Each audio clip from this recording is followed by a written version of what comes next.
अथर्ववेद के पीरियड में शिव से जुड़ी हुई शक्ति धीरे धीरे स्वतंत्र रूप में निखरने लगी है।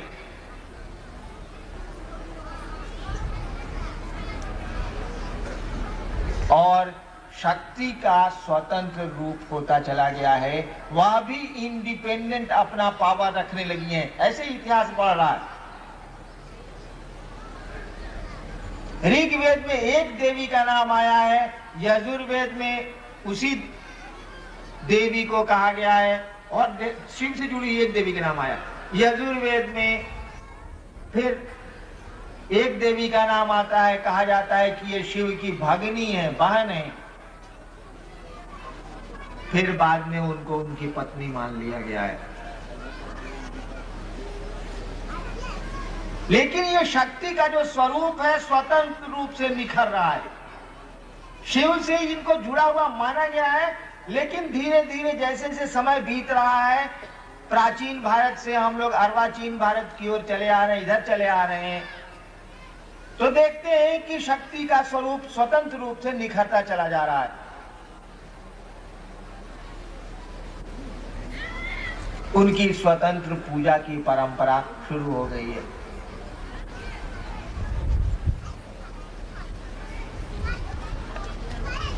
धीरे धीरे क्या हुआ कि सक्षम गुरुओं की कमी होने लगी।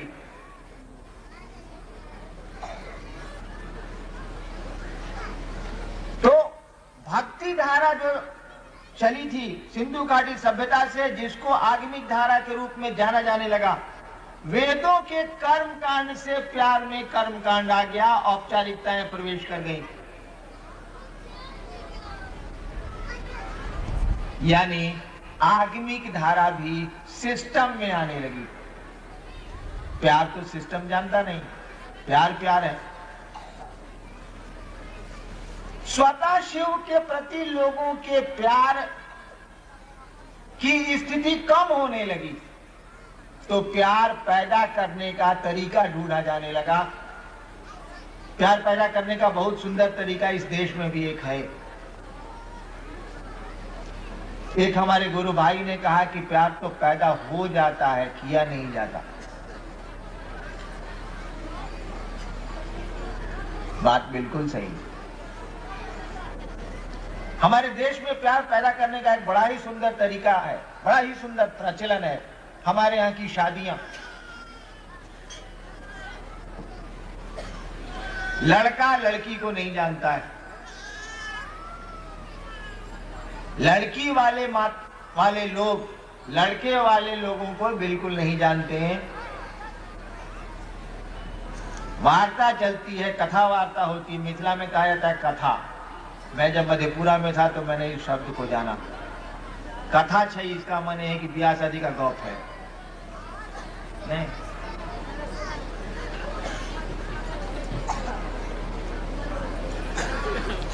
लड़की वाले लड़के वालों से बात करते हैं, शादी की तिथि तय होती है। लड़का लड़की के बारे में कुछ भी नहीं जानता है। लड़के की मनःस्थिति, लड़की की मनःस्थिति, दोनों का परिवेश भिन्न है।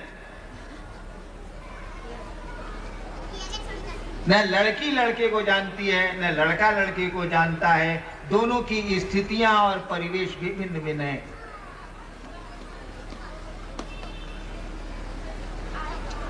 माँ बाप दोनों को शादी के माध्यम से जोड़ देते हैं।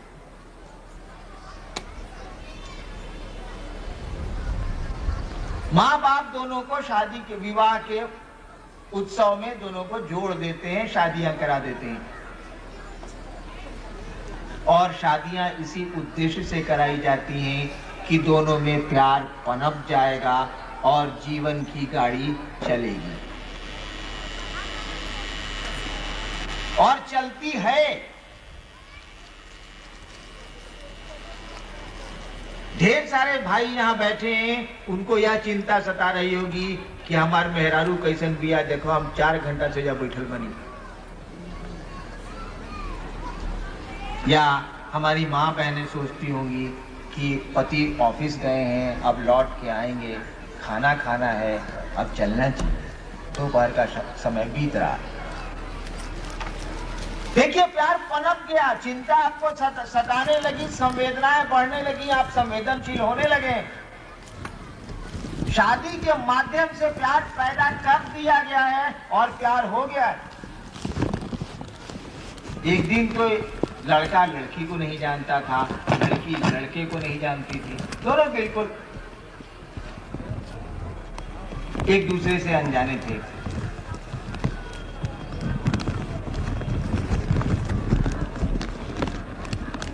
तो जब शिव से स्वतः प्यार करने की मना स्थिति में कमी आने लगी लोगों को,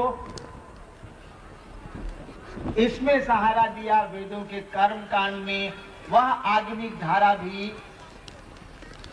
कर्म कांड की ओर बढ़ने लगी, बढ़ती गई और मध्ययुगीन भारत में आके 10वीं शताब्दी तक आते आते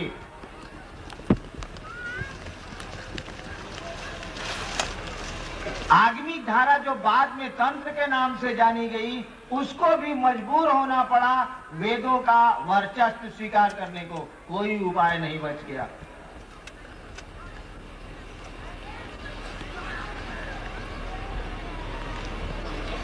वह भक्ति धारा धीरे धीरे तंत्र के रूप में जानी गई और तंत्र में शक्ति की पूजा का बाहुल्य हुआ, उसकी प्रधानता बढ़ने लगी।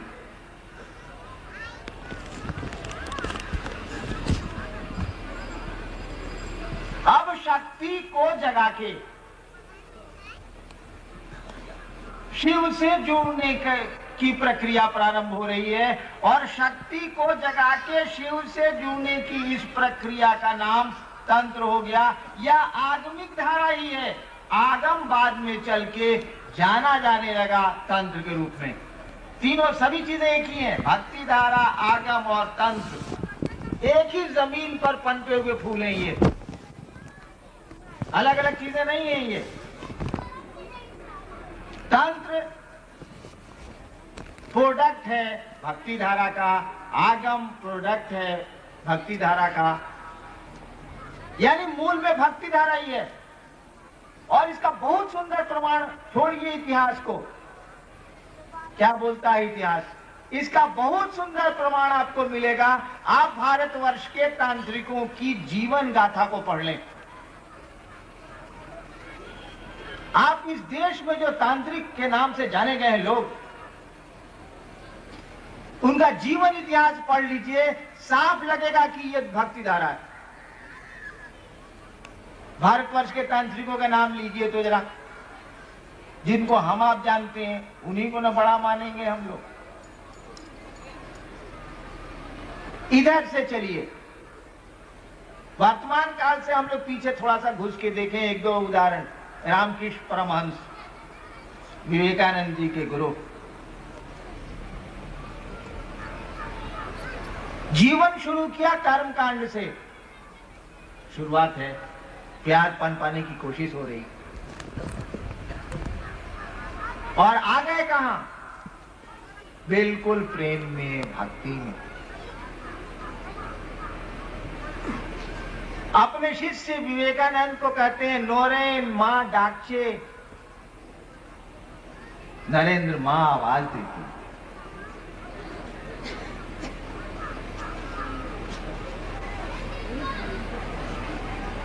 तांत्रिक की परिभाषा पहले मैं स्पष्ट कर दूं, शायद आप, तांत्रिक कहते किसको है?